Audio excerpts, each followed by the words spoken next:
Hola Hackermen, ¿qué tal estáis? Bienvenidos a Mouredev. Desde iOS 14 tenemos la posibilidad de crear widgets para nuestras apps, pequeños elementos visuales a modo de información que podemos colocar en la home de nuestro dispositivo. Así que en este tutorial vamos a crear nuestro primer widget para iOS y entender cómo funcionan. ¿Preparado? Pues comenzamos a picar.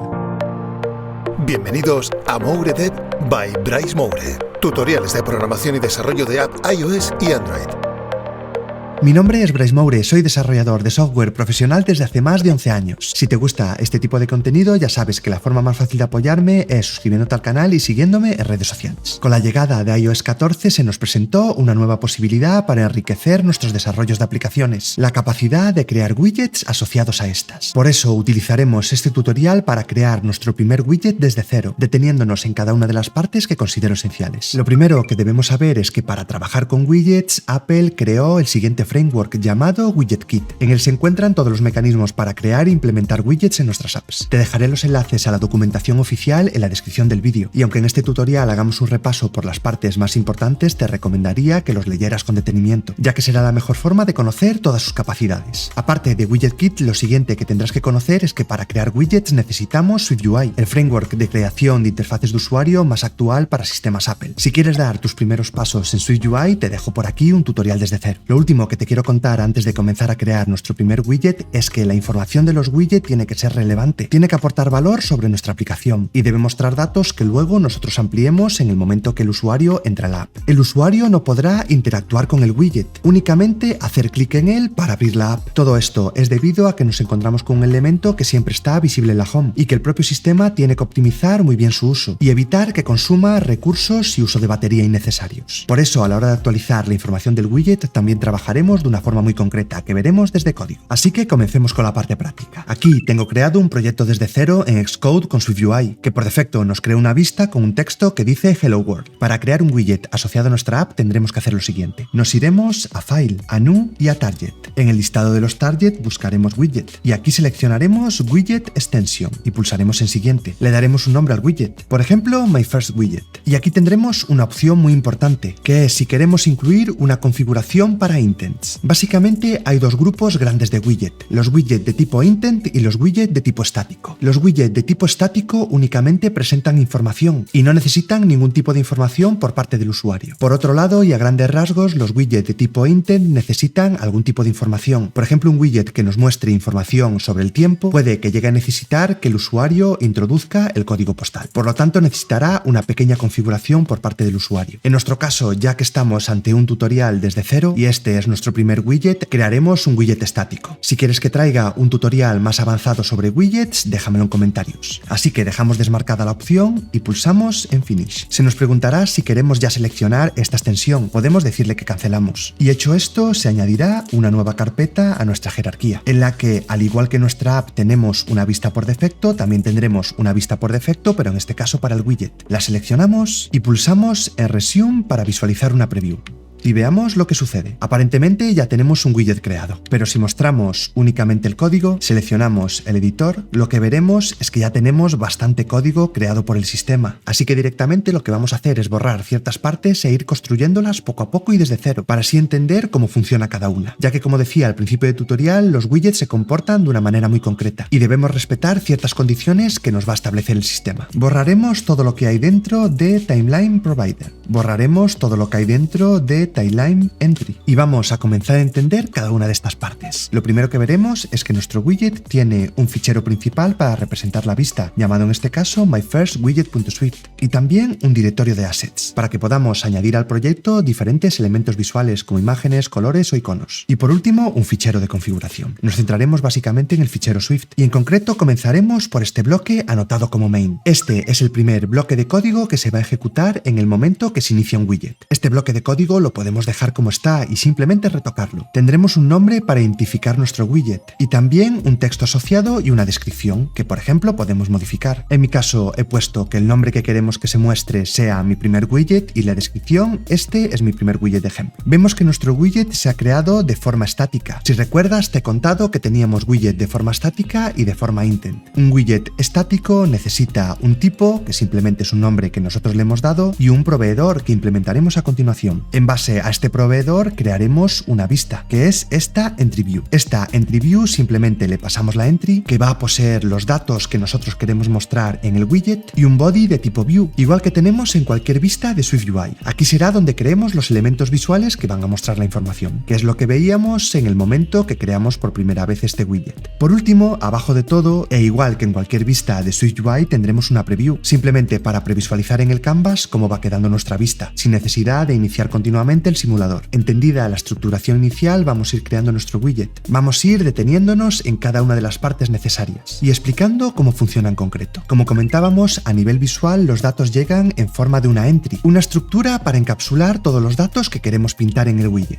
Para ello lo que debemos crear es una estructura que por defecto Xcode ha llamado Simple Entry. Vamos a crear por ejemplo un widget que se encargue de representar actualizaciones en el tiempo, así que en vez de Simple Entry le voy a llamar Weather Entry. Eso sí, nuestra entry debe conformar el protocolo Timeline Entry, y que ya nos está diciendo aquí Xcode que no lo cumple. Si nos dejamos ayudar por Xcode, le podemos obligar a implementarlo. Cuando lo hacemos, lo que vemos es que se crea una variable de tipo date. Esta variable de tipo date es esencial y es obligatoria, ya que indicará cuándo se tiene que actualizar el widget. Este es un concepto muy importante en los widgets, ya que tendremos que definir con antelación cuándo queremos que se actualice, para que el sistema sea consciente de ello, y de esa forma tampoco nos permita malgastar recursos. En el momento que añadimos la variable date, parece que ya no tenemos errores en el Timeline Entry, pero sí que podemos aprovechar para incluir ahora todas las variables que nosotros queremos añadir. Como siempre, las estructuras te recomendaría lo siguiente. En mi caso, yo no quiero que varíe el date, así que lo voy a pasar a constante. Y voy a añadir otro tipo de propiedades que voy a pintar en el widget. Por ejemplo, una constante para indicar los grados de temperatura. Por ejemplo, degrees de tipo entero. Otra constante para el título de tipo string. Otra más para la descripción. Y una última para el icono. Esta es toda la posible información que vamos a poder utilizar para representar en el widget. Hecho esto, si intentamos iniciar el proyecto, veremos que siguen produciendo errores. Por ejemplo, el primero, que ya no existe Simple Entry, ya que nosotros hemos renombrado a Weather Entry. Así que vamos a crear un Weather Entry, simplemente para la preview. Pero lo que se nos va a indicar es que necesitamos más parámetros para conformar esta entry. Necesitábamos los grados, por ejemplo 10, un título, por ejemplo lluvia, una descripción, por ejemplo parece que va a llover, y ya por último una cadena de texto que sirva para designar a un icono. Aquí lo que haré es utilizar los iconos del sistema, que podéis encontrar en SF Symbols, una aplicación de descarga gratuita. Voy a buscar un icono para la lluvia, y una vez lo encuentre, voy a copiar su nombre e incluirlo dentro de Icon. Si volvemos a intentar construir nuestra app, vemos que ya no hay un error aquí. Pasemos a la siguiente parte que debemos implementar, que es nuestro proveedor. Básicamente un proveedor que va a tener que implementar el protocolo Timeline Provider. De lo que se va a encargar es de indicar cuál es la información que vamos a tener dentro del entry. Eso por un lado, y por otro lado, cuándo se va a actualizar. También le podremos cambiar el nombre. En mi caso, también le voy a llamar Weather Provider. En el momento que le cambiamos el nombre, también tendremos que actualizarlo en los lugares donde antes se llamaba Provider. Y para conformar el protocolo Timeline Provider tendremos que implementar tres funciones. La primera será Placeholder, una función que nos dice que tiene que devolver un Timeline Entry. En nuestro caso, el Timeline Entry que hemos definido, que hemos especializado llamado Weather Entry. Así que vamos a crear aquí un Weather Entry con todos los datos que necesitamos para instanciarlo. En esta función Placeholder tendremos que definir la información que se va a mostrar en el widget mientras aún se está cargando, es decir, una información que no tiene por qué ser la real. La fecha obligatoria será la fecha actual. Los grados, por ejemplo, podemos mostrar 0. El título y la descripción vacíos, ya que en realidad no tendremos una información concreta. Y por ejemplo, como icono por defecto, este termómetro. Ya tenemos implementada la primera función. La siguiente función de obligada implementación es getSnapshot, en la que tendremos que llamar a un bloque completion enviándole una entry. Así que vamos a llamar a completion y pasarle una entry, utilizando, por ejemplo, como base la que habíamos creado en Placeholder. Aquí tenemos nuestra entry y se la pasamos al bloque de completado. Si ves que te aparece un error porque no puede devolver este tipo, lo que tendrás que hacer es redefinirlo. Nos está diciendo que devolvamos una entry o incluso en el Placeholder un Timeline Entry. Pero como estamos seguros que lo que vamos a devolver es un Weather Entry, nosotros podemos especializarlo y decirle que no queremos algo parecido a Timeline Entry, sino que en realidad sí o sí vamos a devolver un Weather Entry. Y en el getSnapshot también. En este momento, si compilas el proyecto, verás es que ya desaparecen los errores. ¿Para qué utilizaremos la función getSnapshot? Esta será una información fake, una información únicamente para visualizar en el momento que el usuario esté decidiendo añadir el widget y que así pueda visualizar alguna información que le valga de referencia. Creo que en este caso lo que podemos utilizar es el widget que habíamos creado en la preview, ya que sí que está dando información algo más real. Podemos evitar incluso crear esta constante y devolver directamente en el complexion el weather entry. Ya solo nos falta una operación por implementar que se llama getTimeline. Aquí parece que también tendremos que llamar a un bloque complexion, así que vamos a llamarlo. Y le tendremos que pasar un timeline asociado a nuestro weather entry. Así que voy a crear un timeline y ver lo que necesita. Parece que necesita entries y un policy. Las entries son un array, así que vamos a crear nuestro array. Un array que va a contener weather entry. Este weather entry se corresponde con las diferentes actualizaciones que vamos a ir mostrando en el widget, ya que, como comenté también al principio, tenemos que saber con antelación cuándo se va a actualizar y de qué forma. Inicializamos este array a vacío y se lo pasamos a nuestro timeline. Y por último, indicaremos una política. Tenemos diferentes tipos de políticas para recargar el widget. At_end va a significar que en el momento que se consuman todas las entradas que nosotros hemos definido con actualizaciones, directamente el sistema pida un nuevo array de entradas. Never, que nunca se actualice, y after, que lo haga a partir de una fecha en concreto. En nuestro caso vamos a seleccionar at_end. Y ya lo último que nos faltará será definir los datos de cada una de las entries. ¿Cuál es la información que van a tener en cada actualización? Vamos a hacerlo de una forma muy sencilla. Accederemos al array de entries y a su operación append para añadir diferentes weather entry. Utilizaré por defecto la del placeholder y en nuestro caso vamos a definir 3 actualizaciones. Por supuesto, esta es la manera más simple, sobre todo para que se entienda bien cómo funciona. Estas actualizaciones podrían hacer referencia a una llamada a datos de un servidor o a datos que está procesando la propia aplicación y que debemos actualizar en el widget. Pero eso ya se corresponde con un tutorial más avanzado. Lo que quiero con este es que se entienda muy bien cómo se comporta un widget. Las 3 actualizaciones, por ejemplo, se encontrarán en 5 grados, en 20 y en 35. Con 5, por ejemplo, diremos nieve, con 20 diremos lluvia y con 35 sol. Y en descripción parece que va a nevar, parece que va a llover y parece que va a hacer sol. También indicaremos 3 iconos diferentes. Un icono para representar la nieve, un icono para representar la lluvia y un icono para representar el sol. Aún nos falta por definir una cosa y es cuándo se van a producir estas actualizaciones. Ahora mismo estamos utilizando la fecha de este momento concreto, pero esto lo que quiere decir es que las 3 actualizaciones se van a lanzar a la vez. Eso no tiene ningún sentido. Tendremos que definir cuándo queremos que se lance cada una y con un espacio de tiempo. Así que vamos a hacer que cada una de las entradas posea un date diferente, un date desfasado en el tiempo. La primera entrada sí que puede ser en este momento presente, pero la siguiente, por ejemplo, será el momento presente pero añadiéndole un desfase. Por ejemplo, 5 segundos después del presente. Y la tercera y última entrada haremos que se desfase, por ejemplo, 10 segundos. Vamos a compilar nuestro proyecto y ver cómo ya no tiene ningún error. ¿Qué será lo último que nos falte? Definir cómo vamos a mostrar estos datos en la vista. De nuevo, visualicemos el canvas. Pulsemos en Resume y creemos nuestra vista. Voy a crear un VStack para agrupar todos los elementos visuales. Lo primero que quiero mostrar, por ejemplo, es una imagen con el constructor SystemName, ya que vamos a utilizar una imagen del sistema, el icono, donde tendremos el nombre de la imagen del sistema en el entry y en icon. Aquí estamos visualizando nuestro icono de la preview, el que habíamos definido aquí abajo. Si lo queremos hacer más grande, ya sabes que podemos llamar a resizable, a frame e indicarle un tamaño de altura y de anchura. En mi caso, por ejemplo, será 60. También teníamos los grados. Vamos a crear un texto que se encargue de mostrar los grados. En este caso, por ejemplo, Celsius. Voy a cambiar la fuente para que se vea un poquito más grande y ya por último voy a aprovechar y también mostrar la fecha de esta actualización. Vamos a iniciar nuestra app, ver cómo se abre en el simulador, volver a la home e irnos al apartado de widgets y a la sección para editar y añadir nuevos widgets. Aquí buscaremos nuestra app. Hello Widget Kit. Y aquí veremos cómo tenemos nuestro widget, con el título y la descripción que le hemos puesto y la previsualización, lo mismo que estábamos viendo en la preview. Y como por defecto tenemos 3 tamaños de widget que exactamente están mostrando lo mismo. Vamos a seleccionar nuestro widget más pequeño y vamos a llevarlo a la home.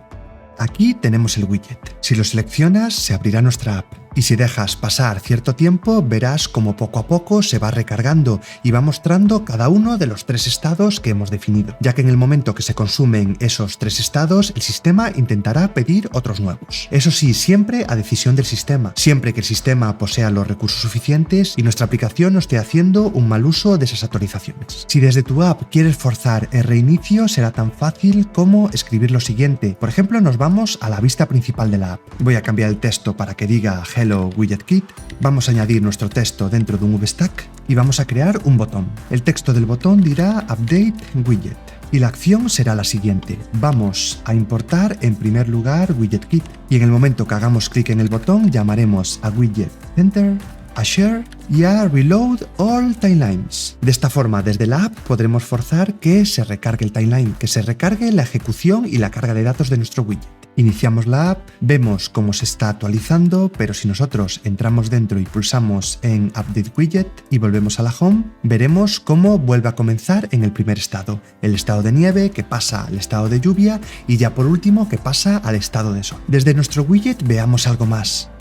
Si nos vamos a la preview, lo que le estamos indicando es que esta previsualización sea en el modo más pequeño, en el llamado System Small. Pero como hemos visto desde la Home, tenemos otros modos. Por ejemplo, System Medium, que nos muestra el widget de esta manera. Nosotros también podemos indicarle al sistema los tipos de visualizaciones que soportamos. Directamente desde el main en la configuración del widget tendremos una operación que se llamará Supported Families. En ella podremos definir un array con las diferentes visualizaciones que soportamos. Por ejemplo, le vamos a indicar que en nuestro caso es System Small y System Medium. Algo muy habitual cuando soportamos más de una familia de visualizaciones es que no siempre se vean los datos de la misma forma. En nuestra visualización System Medium tenemos mucho más espacio y en concreto ahora mismo queda desaprovechado. Pero si recuerdas teníamos dos datos más que podíamos mostrar, como era el título y la descripción. Así que, por ejemplo, voy a crear un HStack que tenga dentro a nuestro VStack, este por un lado, y a su vez otro nuevo VStack para mostrar el título y la descripción. Dos textos, uno que muestre nuestro entry.title y otro más que muestre nuestro entry.desk. Le vamos a cambiar la fuente para que en el caso del título sea de tipo fuente title y por ejemplo en negrita. Pulsamos en Resume y vemos cómo se visualiza. Aquí lo tienes, pero imagínate que cambiamos otra vez la previsualización a small. ¿Qué pasaría? Que en este tipo de visualización estamos mostrando demasiados datos y no queda bien. Por eso tenemos una forma de distinguir cómo pintar esta vista en función del tipo de widget de la familia que esté utilizando. Para acceder a la familia que estamos utilizando en ese momento, podremos hacerlo mediante una llamada al environment,